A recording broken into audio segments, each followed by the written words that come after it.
اتکا روی سیستم اکسپرس انتری برای سیستم کلی مهاجرتی کانادا بسیار بسیار بالا. در مرحله اول شما باید اول ببینی آیا اصلا الیجیبل هست. ادعا میکنی که میگی من این میزان از تحصیلاتو دارم، این نمره زبانو دارم، تعدادی که از استخر در میان نشون میدن که پایین ترین امتیاز در استخر چقدره. اصل داستان اکسپرس انتری در این سه زیر شاخه‌ای که اینجا شما دارین میبینین میگذره. کاری نه، اینجا به شما میگه چه جور کاری مورد قبول برای زیر شاخه CEC. 0 یا A باشه یعنی مدیریتی باشه یا احتیاج به مدرک دانشگاهی داشته باشه، باید حتما CLB 7. سیستم CRS یا Comprehensive Ranking System که امتیازم به صورت زنده داره نمایش میده. من تا اینجا 338 امتیاز با این فرض‌ها گرفتم که معمولا تمام کسایی که خارج از کانادا هستن از FSWP و FSTP استفاده میکنن که یکی یکی اینها رو با هم بررسی میکنیم. دوستان عزیز سلام، به فصل کانادای خوش اومدین. من سیاوش شکریان هستم و از اینکه میزبان توجه شما خیلی خیلی خوشحالم. این قسمت از فصل کانادایی رو تصمیم گرفتم اختصاص بدم به محبوب ترین برنامه مهاجرتی در کانادا، یعنی سیستم اکسپرس انتری. اولش یکم به شما بگم که اکسپرس انتری چرا شروع شد، از کجا شروع شد و بعدش راجع به این صحبت خواهم کرد که این سیستم چطور کار میکنه و شما چطور میتونین ازش استفاده کنین. سیستم اکسپرس انتری سیستم جدیدی نیست، از سال 2015 داره اجرا میشه. دلیلی هم که ازش استفاده کردن این بود که قبل از سال 2015 صف بسیار بسیار بسیار طویلی درست شده بود برای مهاجرت اقتصادی به کانادا. پروسسینگ تایم ها 12 تا 14 ماه برای هر پرونده ای بود. مردم معمولا به صورت میانگین 5 تا 6 سال توی صف قرار میگرفتن.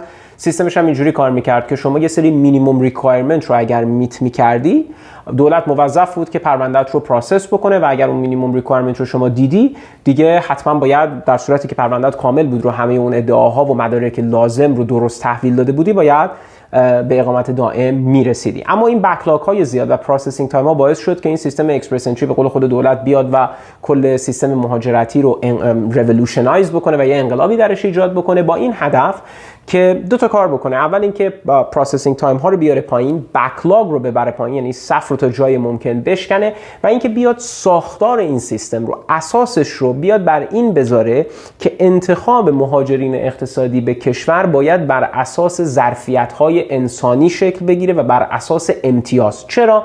چون منطقشون اینه، میگه بازار کار همش در حال تغییره، پس در نتیجه ما باید یه فلکسیبیلیتی لازم رو داشته باشیم که بر اساس تغییرات بازار کار بتونیم این ساختار انتخاب مهاجر رو هم تغییر بدیم تا بتونیم انطباق خوبی ایجاد بکنیم بین مهاجرایی رو که به کشور قبول میکنیم و نیازهایی که بازار کار داره. پس در دیزاین هدف این برنامه این بود. آیا در عمل بهش رسید؟ معلومه که نه. در عمل واقعا نقدهای بسیار زیادی به سیستم اکسپرس انتری هست. بزرگترینش هم همینه که شما وقتی داری روی کاغذ راجع به یک فرد تصمیم میگیری، لزوما پتانسیل های کاغذی معنیش پتانسیل های واقعی نیست. این یکی از بزرگترین ایراداشه و ایرادهای بسیار زیادی که الان در حوصله این برنامه نمی گنجه، ولی امیدوارم که بتونیم در فرصتی بهتر حتما بهش بپردازیم. همونجوری که گفتم این محبوب ترین سیستم مهاجرتی کاناداست. الان که داریم با شما صحبت میکنیم و به صورت میانگین در سالهای گذشته بیشتر از 60% تمام مهاجرای اقتصادی که وارد کانادا شدن از این سیستم استفاده کردن. پس در نتیجه اتکا روی سیستم اکسپرس انتری برای سیستم کلی مهاجرتی کانادا بسیار بسیار بالاه. اما این سیستم چطور کار میکنه؟ همونطوری که گفتم برخلاف سیستمی که اکسپرس انتری جایگزینش کرد، دیگه برنامه فرست کام فرست سرو نیست که شما مینیمم ریکوایرمنت رو ببینی. یه برنامه دو مرحله‌ای شده. در مرحله اول شما باید اول ببینی آیا اصلا الیجیبل هستی که وارد پول آف اپلیکانس یا اون استخر متقاضیان بشی. اگر الیجیبل باشی، یک پروفایل باز میکنی که اون باز کردن اون پروفایل مجانیه. ادعا میکنی که میگی من این میزان از تحصیلاتو دارم، این نمره زبانو دارم، این سابقه کارو دارم و اگر الیجیبل باشی وارد پول آف اپلیکانس میشی. بعد از اینکه وارد این پول آف اپلیکانس شدی که امروز چیزی حدود 240,000 نفر، بیشتر از 240,000 نفر الان در استخر متقاضیان هستند، در اون استخر وزیر هر از چندگاهی تصمیم میگیره، معمولا 2 هفته یک بار، ولی دیدیم که تو کووید چه اتفاقاتی افتاد، ولی عرفش 2 هفته یک باره که وزیر تصمیم میگیره قرعه کشی کنه. تصمیم میگیره که چه تعدادی رو از استخر دراره که اون تعدادی که از استخر در میان نشون میدن که پایین ترین امتیاز در استخر چقدره. اگر شما بالاتر از پایین ترین میزان امتیاز باشی که invitation to apply یا به اختصار ITA میگیری و بعد اپلای میکنی و 60 روز فرصت داری که داکیومنتاتو حالا بفرستی. اول ادعا کردی که من نمرم چیه، سابقه کارم چیه، حالا که دعوتت کردن اپلای کنی بعد داکیومنتاتو بفرستی و اونها رو ثابت بکنی تا بعدا بتونی به اقامت دائم برسی. پس این کلیت سیستمه. شد سیستم دو مرحله‌ای.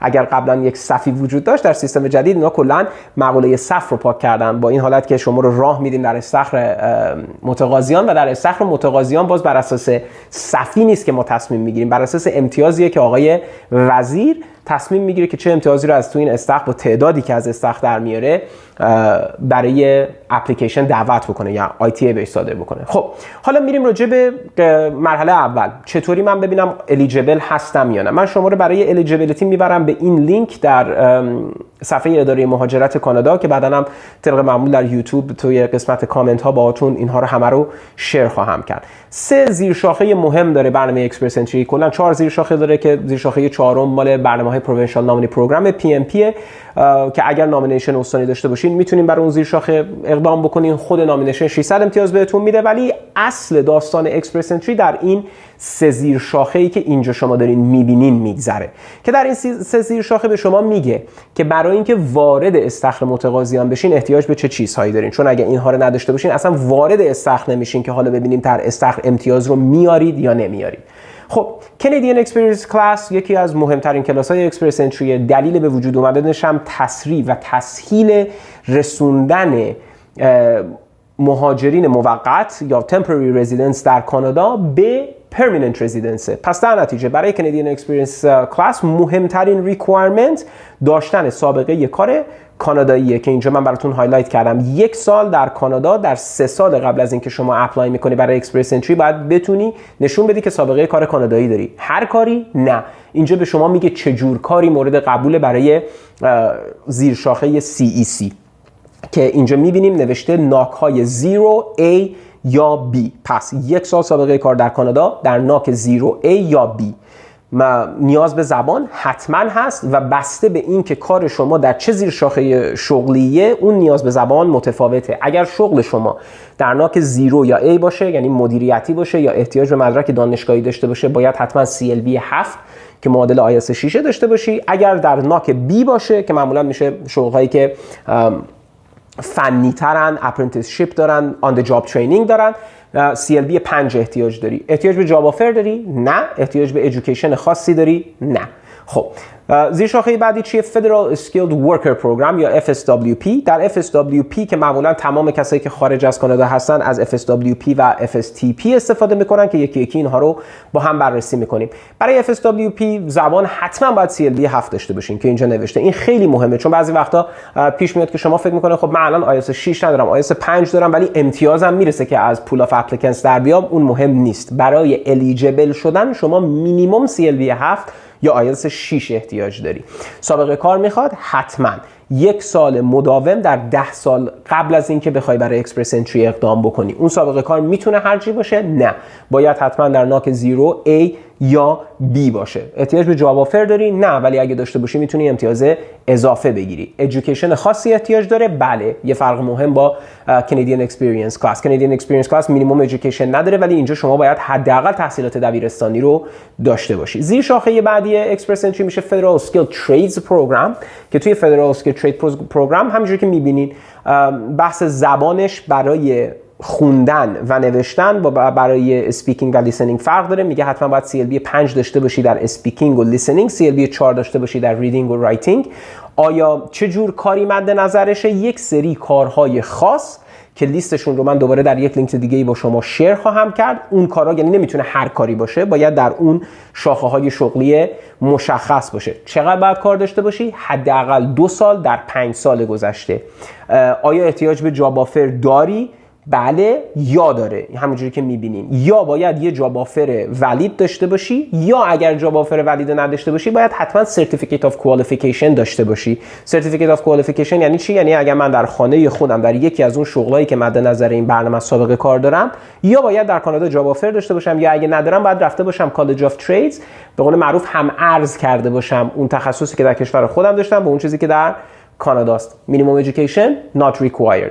خب پس بعد از الیجیبیلیتی وقتی تصمیم گرفتین که آیا بر اساس جدول هایی که ما با هم ریویو کردیم که الیجیبل هستین برای وارد شدن به استخر اپلیکنت ها، اینجا جاییه که باید حالا فکر بکنین و امتیاز خودتون رو بر اساس سیستم CRS یا Comprehensive Ranking System حالا بیان امتیازتون رو حساب بکنین که ببینین آیا شانسی دارین که در استخر متقاضیان یا اون پول آف اپلیکنتس اینویتیشن تو اپلای بگیرید یا نه. من یه وسیله خیلی خیلی خوب رو بهتون معرفی میکنم که کار کردنم باش خیلی ساده است. این یک ماشین حسابه که ما خودمون در شکریانلا با کمک پارتنر تجاریمون شرکت بینکو توسعه دادیم و صرفاً هم برای کمک به شماست که اگر وارد وبسایت ما بشین در صفحه اول اینجا میتونین روی این گزینه کلیک بکنین و این شما رو میبره به ماشین حساب اکسپرس انتری که خب شما اینجا شروع به استفاده از ماشین حساب میزنید. البته یه ویدیو مفصل ما داریم که در اون نیما به شما قشنگ توضیح میده که چجوری از این طول استفاده بکنید. من فعلا میخوام بگم که چجوری میتونین امتیازتون رو حساب بکنین که بعد برسیم به اینکه این امتیاز چجوری به شما کمک میکنه برای تشخیص اینکه آیا من این زمان رو بذارم وارد سیستم اکسپرس انتری بشم یا نه. برای مثال حالا ما این رو پر میکنیم. وضعیت تأهل خیلی مهمه چون سیستم امتیازبندی شما رو مشخص میکنه. مثلا من اینجا فرض میکنیم که مجردم، سن شما مثلا میزنم 24 سال، تحصیلات رو فکر میکنیم که مدرک کارشناسی ارشد داریم. عرضم به حضور شما که میگه زبان رو باید انتخاب کنیم. مثلا میگی که زبان آیلتس رو امتحان دادم و در زبان آیلتس حداقل اون CLB 7 رو که احتیاج داریم که میشه آیلتس 6 رو ما اینجا در نظر میگیریم. نمره 6 رو من همه اینجا براتون میذارم که تا اینجا میبینین که امتیازم به صورت زنده داره نمایش میده. من تا اینجا 338 امتیاز با این فرض‌ها گرفتم.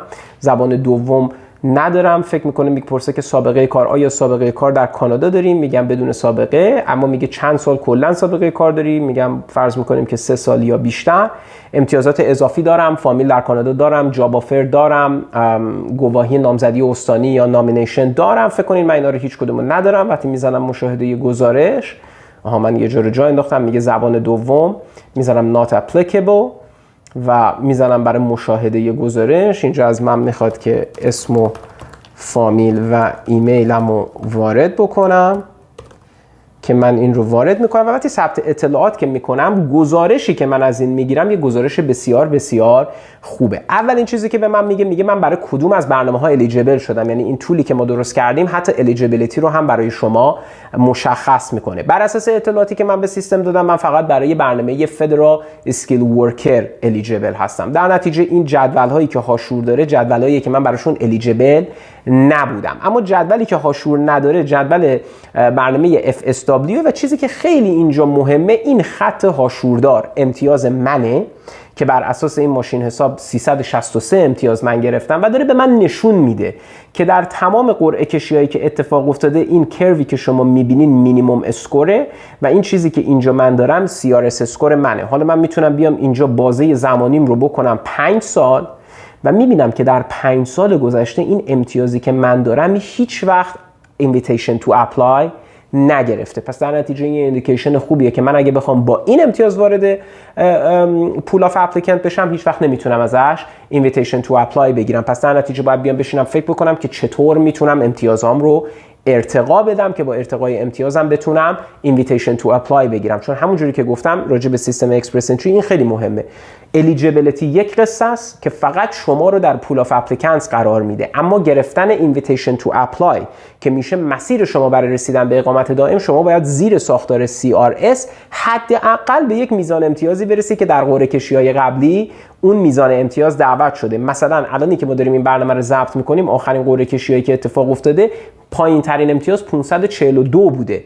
این 542 توی برنامه‌های FSWی بوده که این قرعه کشی درش اتفاق افتاده که در کل دوران کووید 19 هیچ قرعه کشی FSWی اتفاق نیفتاد و دولت تصمیم گرفته بود که فقط قرعه کشی‌ها رو در Canadian Experience Class انجام بده. پس در نتیجه این هم خیلی مهمه که بدونین هر قرعه کشی همه برنامه‌ها رو تارگت نمی‌کنه، اما این ابزاری که ما استفاده کردیم این تفکیک رو خواهد داشت. پس در نتیجه میتونین اینجا یه گزارش جامعی رو راجع به امتیاز خودتون ببینین و مهمتر از امتیاز خودتون و اون ویژگی که این محصول این پروداکت داره اینه که امتیاز شما رو میاره در جدول قرار میده در طول زمان که ببینید شما امتیاز شما نسبت به اون کسایی که از پول آف اپلیکنتس در اومدن چقدره، که بعد بتونی برنامه‌ریزی بکنی، زبان بهتری داشته باشی، در کانادا کار پیدا کنی یا برنامه‌ریزی کنی برای تحصیل در کانادا که بتونی امتیازات رو ارتقا بدی. پس حالا شما میرین در پول آف اپلیکنتس قرار میگیری، الیجیبل که شدی، پروفایل اکسپرس انتری رو باز می‌کنی، خیلی کار ساده، یه پروفایل اکسپرس انتری رو وا می‌کنی، وارد پول آف اپلیکنتس میشی.